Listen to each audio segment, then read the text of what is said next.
नमस्कार, आप देख रहे हैं आरएच न्यूज़ 24 और मैं हूं आपके साथ कंचन। इस्लामपुरा भोपाल के पूर्व इमाम मुफ्ती यासीन साहब रहमतुल्लाह अलैह के निधन के बाद मुनव्वर कौसर साहब द्वारा मुफ्ती आज़म हज़रत मौलाना मुफ्ती अहमद खान साहब की ज़ेर सदारत में ताज़ियती जलस रखा गया था, जिसमें भोपाल के सभी इमाम मुज्जन उलमाओं ने शिरकत की। मुफ्ती शम्स तबरेज साहब अपने चचा मुफ्ती यासीन साहब के हयाती जिंदगी पर रोशनी डालते हुए भावुक हो गए थे। उन्होंने कहा कि वो मेरे चाचा ही नहीं थे, बल्कि हमें हाफिज़ आलिम मुफ्ती बनाने में उनकी ही सारी मेहनत का नतीजा है।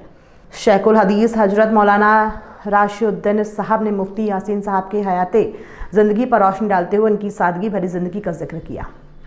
ताज़ियती जलसे के मौके पर हाफिज़ खुर्शीद अनवर साहब ने मुफ्ती यासीन साहब रहमतुल्लाह अलैह पर रोशनी डालते हुए आगे कहा कि कुरान की तालीम जितने लोगों तक पहुँचेगी, मुल्क में उतने ही अमन चैन, आपसी प्यार, मोहब्बत और भाईचारे का माहौल बनेगा।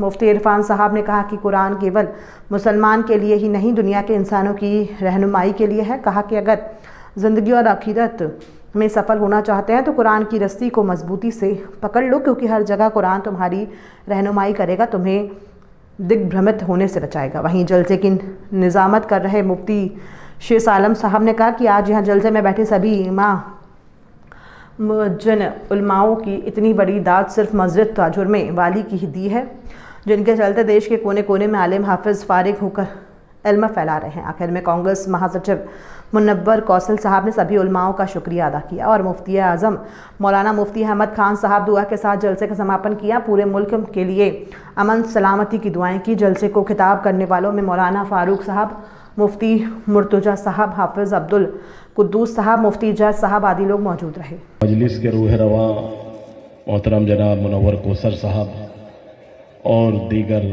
हजरात, मैं मशकूर और ममनून हूँ मुनव्वर कौसर साहब का कि उन्होंने ऐसी चीज़ का इनेकाद किया जिसकी तरफ किसी की तवज्जो नहीं होती, कोई उसकी तरफ बात भी नहीं करता। कोई आलिम इंतकाल कर जाए, दुनिया से चला जाए, कोई मतलब नहीं। तो ये मेरे लिए बड़ी खुशी की बात है कि हमारे शहर भोपाल के सियासी रहनुमा मुनव्वर कौसर साहब, मेरे वालिद और इनके वालिद साहब का बड़ा ताल्लुक़ रहा है। मैंने खुद देखा है कि आपके वालिद माशाअल्लाह मदरसे के अंदर आते थे और वो भी हाफिज़ कुरान थे। इनके वालिद मालूम है नहीं मालूम? हाँ, इमाम भी रहे थे। तो इनका ताल्लुक़ भी दीनदार घराने से, उलमा और हुफ़ाज़ से। देखने में आपको नहीं लग रहे होंगे दाढ़ी वाले, लेकिन ये भी बज़ाहिर इनका ईमान, इनका दिल, इनका यकीन भी वही है जो हमारा और आपके सफ में है। तो ये ऐसे ख़ानदान से हैं, तो ये इसकी चीज़ को समझते हैं। तो हज़रत मौलाना मुफ्ती हाफिज़ यासीन साहब के बारे में ये ताज़ियती जलसा रखा गया। मैंने अपनी आंखों से जाके देखा। बिहार के अंदर अभी 2 महीने पहले मेरा सफ़र हुआ दरभंगा और मधुबनी का, 2-3 ज़िलों में मेरा जाना हुआ एक प्रोग्राम के अंदर। तो मैंने वहाँ पे देखा कई जगह मुझे जब जाना हुआ, मदारिस के अंदर उलमा से मिलना हुआ, तो किसी ने कहा साहब हम आपके यहाँ के पढ़े हुए, किसी ने कहा हम आपके यहाँ के इफ्ता किए हुए। तो मुझे इतनी खुशी हुई। मैं तो ये समझता था कि हमारे यहाँ के पढ़े हुए सिर्फ मध्य प्रदेश में ही होंगे।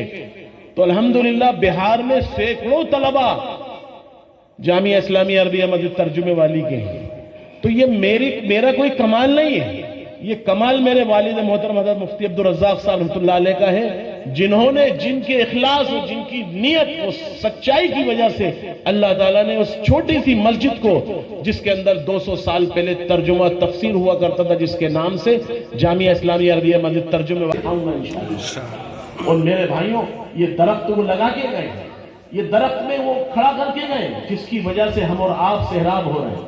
मध्य प्रदेश में किसी इलाके में जाए, किसी बस्ती में जाए, हर जगह के पढ़ने वाले जो भी मिलेंगे, इमाम होंगे मस्जिद के या किसी मदरसे में पढ़ाने वाले होंगे, वो जामिया इस्लामिया अरबिया मस्जिद तर्जुमे वाली की। तो मेरे भाइयों, और उसकी भी एक वजह है। मेरे वालिद ये कहा करते थे कि मैंने कई मरतबा अल्लाह के रसूल सल्लल्लाहु अलैहि वसल्लम को यहाँ ख्वाब में देखा है, और वो मिंबर के पास बताते थे, कभी इधर गल्ला डेंग के साइड में उल्टे हाथ की तरफ मदरसे में कई मरतबा अल्लाह के रसूल को उन्होंने देखा, और मेरे वालिद उनके पैर दबाते थे। अल्लाह के रसूल की जियारत हुई उस मदरसे में। सोचिए, जिस मदरसे में अल्लाह के रसूल तशरीफ लाए हो, जिसकी जियारत मेरे वालिद ने करी हो, तो सोचिए वो मदरसा कितना मकबूल होगा इंदल्लाह। اللہ کے نزدیک کتنا مقبول ہے. تو یہ مولانا یاسین صاحب بھی اسی مدرسے کے پڑھے, انہوں نے خدمت انجام دی اور آپ لوگوں نے بھی دی. بس میں آپ سے ایک نصیحت کروں گا آخری انہی کی بات کو, کہ انہوں نے ایک ہی جگہ 33 سال رہ کے دین کی خدمت کری ہے. آپ بھی اگر کسی ادارے یا کسی مسجد میں امام ہیں, کسی مدرسے کے اندر آپ اساتذہ, ہم امام صاحب کو زندگی میں جو ہمارے امام ہیں ان کو کبھی یاد نہیں کرتے ہیں, زندگی میں ان کو ہدیے دیجئے, تحفہ دیجئے. آپ ان سے پڑھے ہیں, وہ آپ کو پڑھایا ہے, الف با سکھایا ہے, قرآن سکھایا ہے, ہمارے استاد ہیں. اپنی ان کے لیے دعائیں کیجیے. مر جاتا ہے انسان کا عمل ختم ہو جاتا ہے. یہاں ان کے ہمارے بڑی خوشی ہوئی جب انہوں نے کہا کہ ہمارے استاد تھے, لے کر کے آئے, مفتی شیر صاحب بتا رہے تھے مجھے لے کر کے آئے حافظ صاحب, ان کے بھتیجے ہیں, انہوں نے بتایا. بتانے کے بعد جب لے کر کے آئے, یہ پورا لکھ کر کے دیا ان کے سلسلے میں, پورا خاندان. میں نے ان سے یہ کہا کہ یہ خاندان آپ کا پورا ایک شجرہ ان کا حافظ صاحب کا ہے.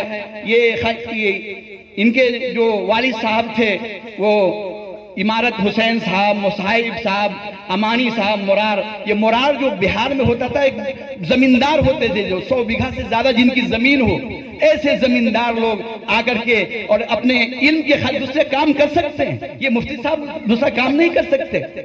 یہ آپ کے سامنے وہ پڑھاتے, دوسرا کام بھی کر سکتے ہیں, لیکن آپ کی خدمت کرتے ہیں. لیکن ہم کو کبھی نصیب نہیں ہوتا کہ امام صاحب کی خدمت کرے جا کر کے, ان کو ہدیے دے, تحفے دے. میں ابھی بات کر رہا تھا ایک جگہ کہ آج لوگ امام کو ہدیہ نہیں دیتے ہیں. کبھی جمعہ میں مصافحہ کرنا چاہیے, ہدیہ دینا چاہیے. ایک امام صاحب ہمارے یہاں کے تھے, نظام الدین کالو کے, امام صاحب آپ کو ہدیہ ملتا ہے کیا؟ جمعہ میں لوگ مصافحہ کرتے ہیں, ہدیہ دیتے ہیں. تو کہا مفتی صاحب کیا ہدیہ جمعہ کو, عید میں بھی نہیں لوگ ہدیہ دیتے ہیں. عید خود بتائیں, عید میں نہیں دیتے. امام آپ سمجھ سکتے ہیں کہ 4000 میں 7000 کے اندر آپ کی امامت کر رہے ہیں, اور کس طریقے سے زندگی گزارتے ہوں گے. وہی فیس, وہی سلنڈر آتے ہیں. درمیان سے اٹھ کے جب علم اٹھ جائے گا, لوگ جاہلوں کو امام بنا لیں گے, اپنا امام بنا لیں گے, اور ان سے مسئلے پوچھیں گے. وہ خود گمراہ ہوں گے اور وہ دوسروں کو بھی گمراہ کریں گے. آج جو ہے جاہلوں کو ہم نے امام بنا لیا ہے. یاد رکھیں, اگر آپ نے اماموں کی, علماء کی, مفتیوں کی قدردانی نہیں کی, حال یہ ہوگا ہم بھی ٹھیلے لگا لیں گے, ہم بھی دوسرے کام کرنے لگیں گے, مفتی صاحب بھی دوسرے کام کرنے لگیں گے. پھر آپ کا امام ایسا یاسین صاحب جیسا نہیں ہوگا. جب امت جب بیوی اپنے شوہر کی قدر نہیں کرتی, آتا ہے روایتوں کے اندر کہ اس کے اندر شوہر کو قدر نہیں کرتی, اللہ شوہر کو اٹھا لیتا ہے. جب امت اپنے علماء کی قدر نہیں کرتی تو اللہ علماء کو اپنے پاس بلا لیتے ہیں, اپنے پاس بلا لیتے ہیں. آج ہم علماء دین کی قدر نہیں